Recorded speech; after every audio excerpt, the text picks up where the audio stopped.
Hey everyone, and welcome back for another deep dive.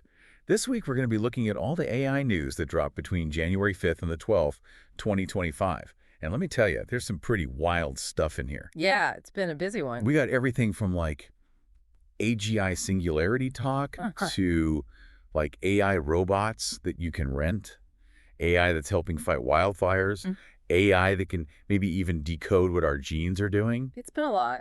So Quite a lot. to kick things off, why don't we start with what seemed to be the big buzzword at CES 2025, which was AI agentics. Oh, yeah, that was everywhere. So NVIDIA's CEO, Jensen Huang, he basically said, forget Moore's Law.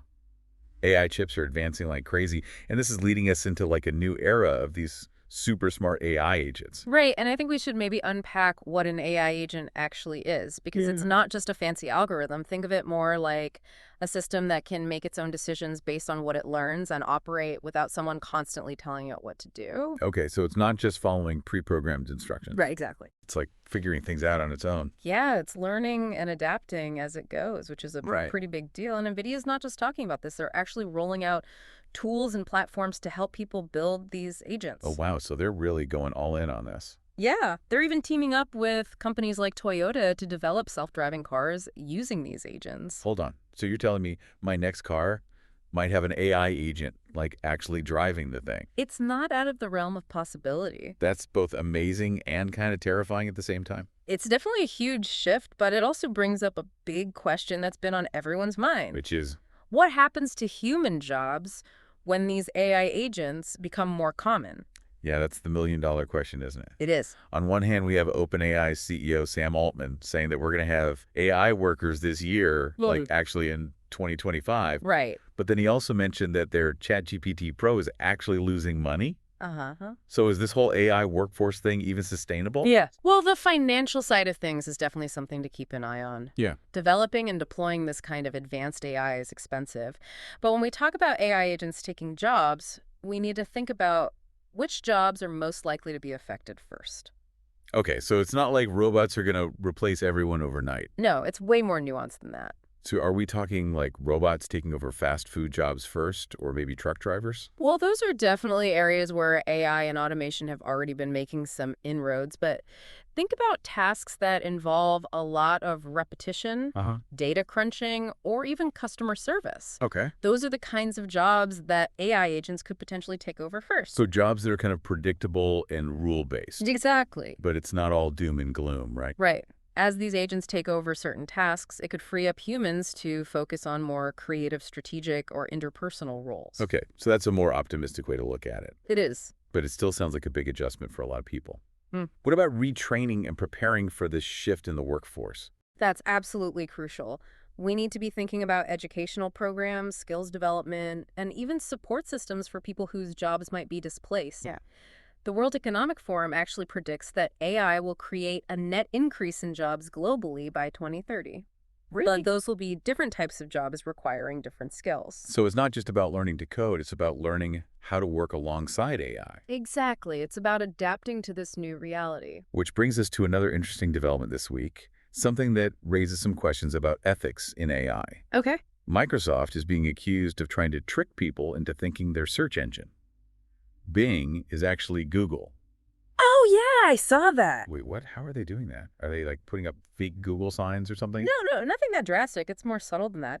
They've redesigned Bing's search results to look almost identical to Google's. Really? Think the same layout, the search bar, even something similar to those Google Doodle images. Oh, wow, sneaky. They've tried to push Bing before, you know, but this seems like a pretty aggressive move.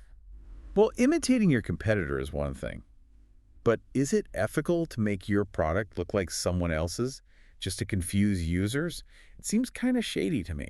Yeah, it definitely raises some questions about their tactics. Yeah. And it's not the only case of AI companies making questionable decisions this week. Oh, really? What else happened? Remember what happened with Meta's AI profiles? Oh, yeah. Those were creepy. They were. I remember reading about people freaking out because they couldn't tell if they were talking to a real person or a bot. Yeah, it was a whole mess. What happened there? Well, Meta introduced these AI profiles for a chatbot experiment.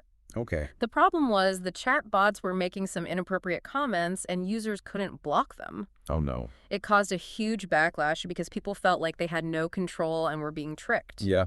It's understandable. So Meta ended up pulling the plug on the whole thing. It seems like there's this constant tension between pushing the boundaries of what AI can do and making sure it's used responsibly. Yeah, it's a tough balance. Where do we even draw the line? That's the million-dollar question. And honestly, this week's news is a perfect example of how these AI advancements are forcing us to grapple with some pretty tough ethical dilemmas. Well, on that note, maybe we should take a closer look at some of those dilemmas and see what we can learn from them. Let's do it. Okay, so we've talked about AI agents potentially shaking up the job market and some companies maybe not making the best choices with their AI. But it's not all doom and gloom, right? This week also saw some pretty amazing AI applications that could actually, benefit humanity. Absolutely.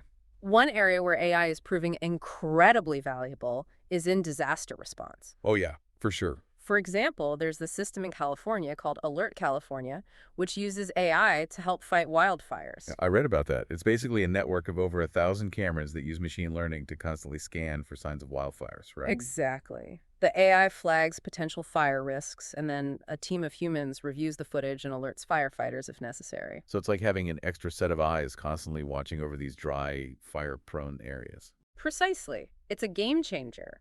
That's amazing. So AI is being used as a tool to augment human capabilities, not necessarily replace them. Right. It's about working together. It makes you wonder what other disaster response applications are out there. Oh, tons. We're seeing AI used in everything from predicting earthquakes to coordinating emergency response teams. Wow.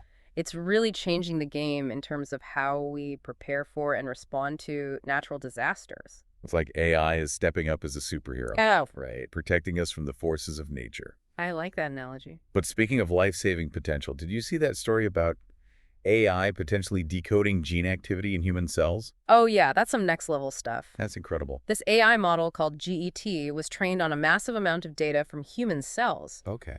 And now it can actually predict what genes are doing in cell types it's never even seen before. So if I understand correctly, this AI can help us understand the root causes of diseases like cancer, Exactly. or even tailor treatments based on someone's unique genetic makeup. You got it. It's like having a microscopic detective working inside our cells to uncover the secrets of health and disease. That's mind-blowing. And it's not just about serious medical stuff either. There was also that story about Panasonic developing an AI-powered wellness coach called Umi.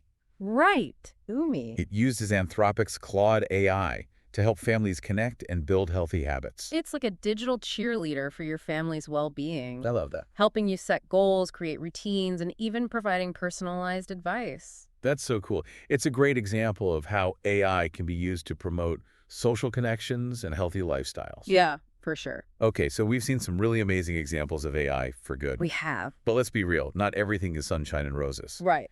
There have to be some potential downsides to all this AI advancement. Of course. What are some of the risks we should be aware of? Well, one concerning story this week highlighted how easily AI can spread misinformation, even with just a tiny bit of false data mixed in. Wait, really? Huh. How tiny are we talking? In some cases, even just 0.001% of false data was enough to mess up the accuracy of AI models. That's scary, especially if you consider sensitive areas like healthcare.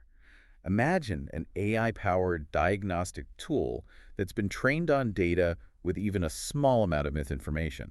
Right. The consequences could be serious. Yeah, that's a big deal. It really underscores the importance of data quality and making sure that the information we're feeding these AI models is accurate and reliable. We need some serious quality control measures as AI becomes more integrated into our lives. Absolutely. And speaking of misinformation, what's the deal with Meta ending their fact-checking program? Didn't they used to have a whole team dedicated to that? They did.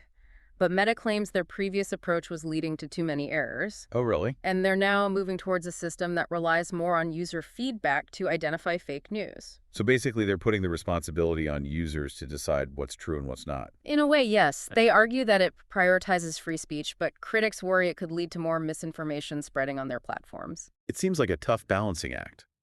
On one hand, you want to allow for open discussion, but on the other hand, you don't want to create a breeding ground for false information. Exactly. It's a complex issue with no easy solutions. Yeah, it really makes you think about who's ultimately responsible for ensuring the quality of information online. Right. Is it the platforms, the users, or some combination of both? Those are some big questions. They are. But hey, before we get too deep into the philosophical debate about online truth, did you catch Elon Musk's recent statement? About AI using up all the data. Yeah, he claims that all the data available for training AI has been exhausted. It was quite a statement. He Mhm. basically said that AI has already used up all the real-world data, and now it'll have to rely on synthetic data generated by other AI. So AI training itself on data created by other AI. Yeah, it's a fascinating concept. They're kind of like a snake eating its own tail, isn't it? That's a good analogy. But it also seems a bit worrisome. If AI models are only trained on synthetic data, there's a risk of creating a feedback loop that amplifies biases and inaccuracies. Right? It's like photocopying a photocopy. Exactly. The quality degrades with each copy. Precisely. So are we reaching the limits of AI then? Is this the end of the road? Not necessarily. Human ingenuity has a way of finding solutions. We might develop new AI training methods or tap into previously unexplored data sources. Okay, so there's still hope. There is. The point is, the evolution of AI is far from over. That's reassuring. But even with all the advancements we've discussed, it still feels like we're just scratching the surface of what AI is capable of. Absolutely. The field is evolving at an incredible pace. Mhm. What seems like science fiction today could be reality tomorrow. It's both exciting and a little bit scary. It is. It's a new technological era unfolding right before our eyes. Okay, before we get carried away with all these futuristic visions, we still have a lot more ground to cover. Are you ready to dive into the next batch of news? Bring it on. So remember how NVIDIA was all hyped about the age of AI agentics at CES? Yeah. Turns out they weren't just talking. They unveiled some pretty serious hardware, too. They did their new RTX Blackwell GPUs are making some big waves. It's like, how powerful are we talking? The 5090 chip is said to be twice as fast as the previous generation. Wow. And then there's Project Digits, their personal AI supercomputer. Hold on, a personal AI supercomputer. You heard that right. What? How much does something like that even cost? Well, it's supposed to be available for around $3,000. $3,000. That's insane. Is that even realistic for, like, most people? It's definitely aimed at a specific market, researchers, developers, maybe some serious tech enthusiasts. Okay, so not your average consumer. Right, but still the fact that this kind of processing power could be available on a personal device is pretty mind-boggling. It really is. It seems like everything is becoming more powerful and more accessible at the same time. Yeah, it's an interesting trend. Speaking of accessible, what about that story about Samsung renting out robots? Is that actually a thing? It is. They're calling it the AI Subscription Club. It's basically like leasing a car.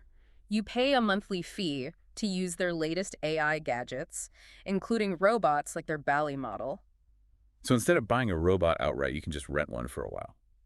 That's pretty clever. It is. It's a way to make advanced tech more affordable and appeal to a wider audience. So what kind of robots are we talking about here? Yeah. Robot chefs? Yeah? Robot maids? Robot dog walkers? Well, the details are still a bit fuzzy, but it seems like they're focusing on robots that can help with everyday tasks and provide companionship. Okay, so like a helper bot and a friend bot all rolled into one. Yeah, something like that. It makes sense not everyone can afford to drop thousands of dollars on the latest robot. Right. But it does make you wonder what this means for the job market. If companies can just rent robots instead of hiring humans, could that lead to even more job displacement?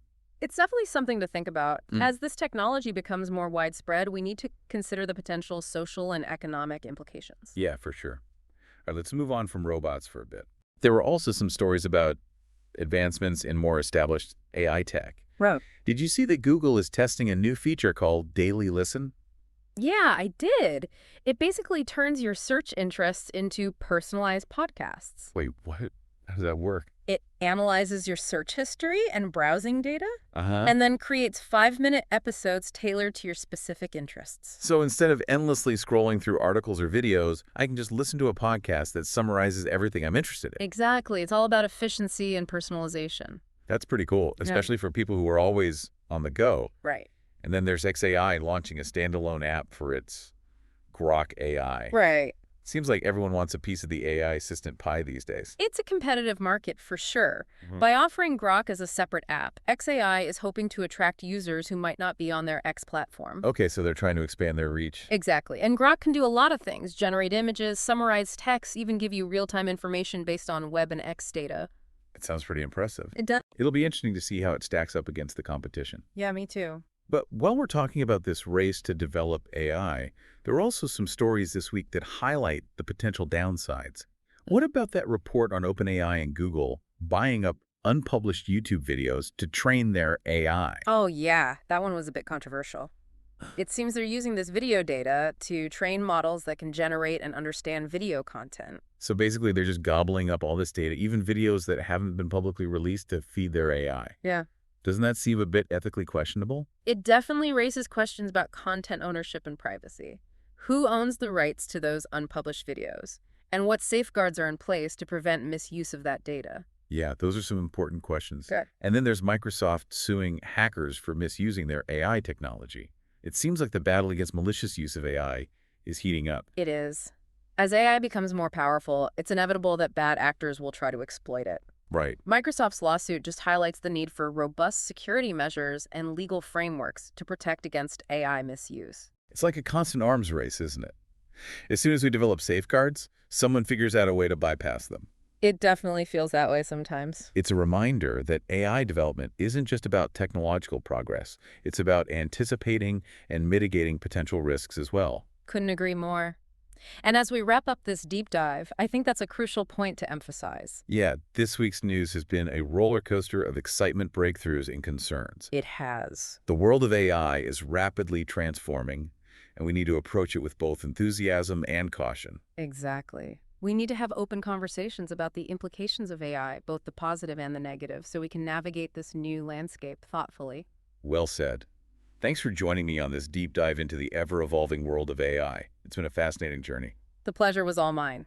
And to our listeners, keep exploring, keep asking questions, and stay engaged in this crucial conversation about the future of AI.